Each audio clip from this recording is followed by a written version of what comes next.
Então, vamos lá. Então, agora que você já tem uma noção, já deve ter escolhido mais ou menos uma linha argumentativa, aquilo que você quer falar. Então, agora a gente vai organizar, tá? Escolha aí as duas linhas.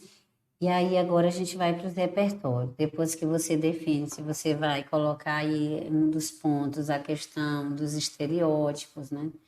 Há crianças na fila de adoção que não atendem o estereótipo exigido pelas famílias.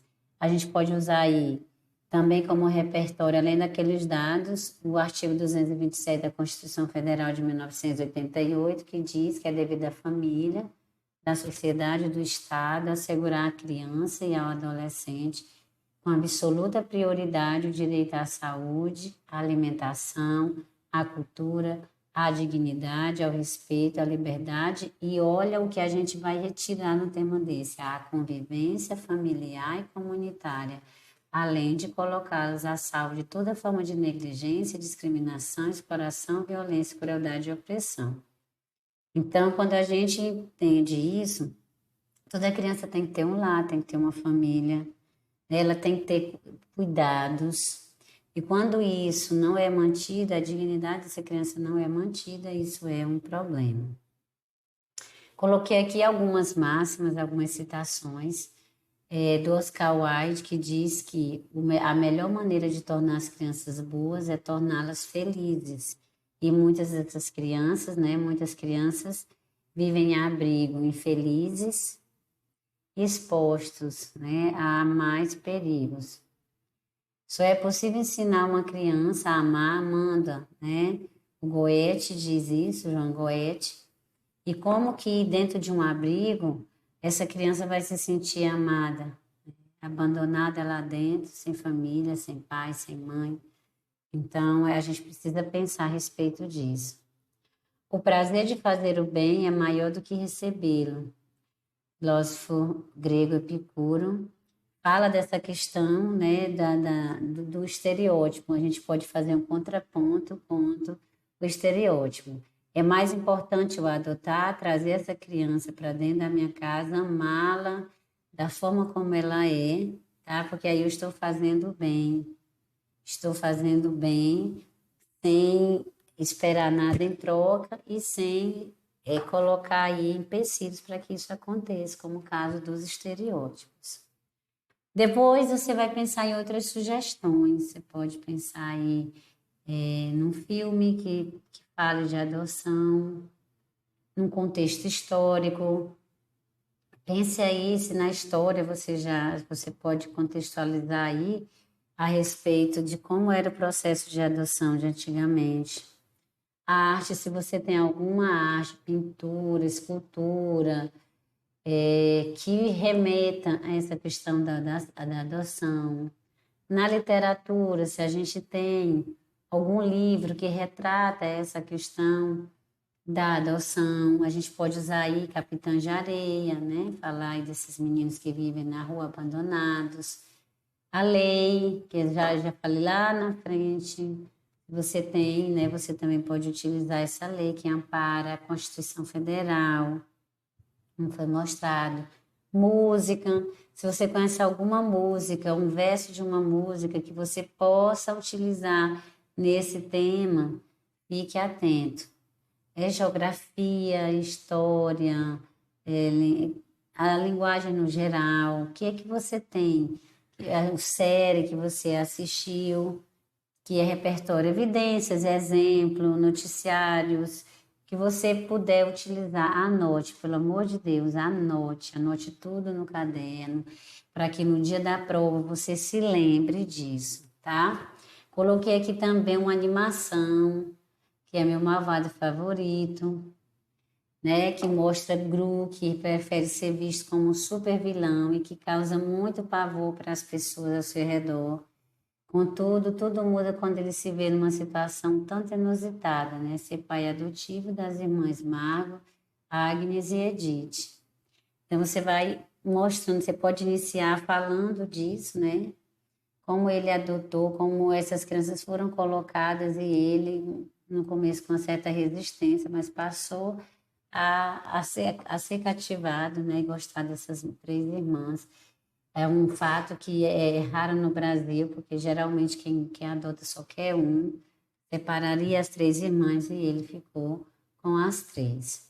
Outro é seu contador de história, é uma produção do Luiz Vilaça, brasileira, que conta a história de Roberto Carlos Ramos, interpretado aí pelo ator Marco Ribeiro. Ele é um garoto que vive nas instituições desde os 6 anos de idade e que teve que aprender a sobreviver nessas circunstâncias. 6 anos. Aos 13 anos e analfabeto, ele envolveu-se com drogas e já tentou fugir daquele lugar diversas vezes.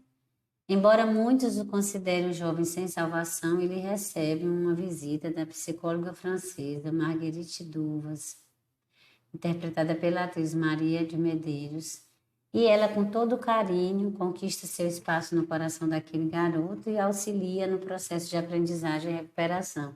Então, olha as consequências dessas crianças que vivem em abrigos, né? Esperando serem adotadas. Você pode ver, elas vão desenvolver aí consequências gravíssimas para a sua vida, né? Elas podem entrar na criminalidade, elas podem, né, ter dificuldade de aprendizado. Tudo isso, né, a gente precisa pensar nesse processo.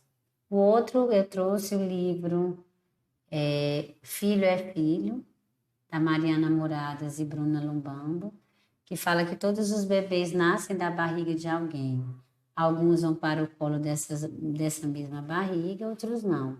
O importante é ter colo para todos. Olha que interessante. O importante é ter colo para todos.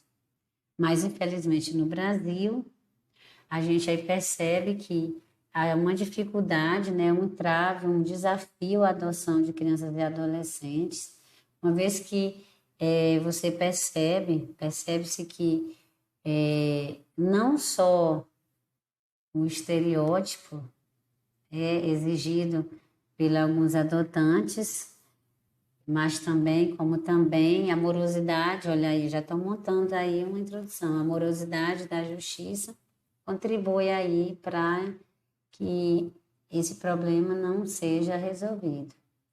Entre frases cheias de afeto e ilustrações carregadas de significado, o livro constrói a reflexão sobre o que é ser mãe e filho, o momento quando dois colos se encontram e se abraçam, sobre o elo que não vem da barriga, do sangue ou da cor dos olhos. A conexão nasce da pequenez da rotina, na segunda-feira, na noite chuvosa, na mesa da cozinha, para conversar sobre o tema de adoção de forma sensível e inteligente com todas as crianças, seja qual for a origem do nascimento. Então, você observa que é uma obra muito interessante. A outra obra que eu trouxe é Proibido Falar Disso, da Noemi Shine, né? George Sling e Bruna Assis Brasil, Companhia das Letrinhas. São aí as ilustrações. O título desse livro indica os tabus que muitas vezes cercam o tema de adoção. E aí você vai lembrar de tabu, né? Tem famílias que não querem adotar porque não conhecem a procedência do sangue. A narrativa, ela gira em torno da pequena Ruth, de 6 anos, que vive querendo saber sobre a história da irmã adotiva e recebe dos pais apenas silêncio e mistério.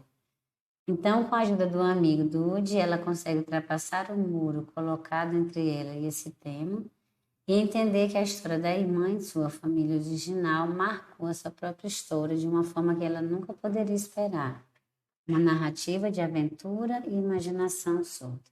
Então, percebam aí que a gente tem um leque, né, de repertórios para fundamentar a nossa redação, tá bom? Então, espero que vocês desenvolvam, seja qual o tema, mas que você entenda a estrutura que a gente já estudou e que vocês possam fazer uma boa redação e obter excelentes resultados. Então, um cheirinho no zóio e até a próxima.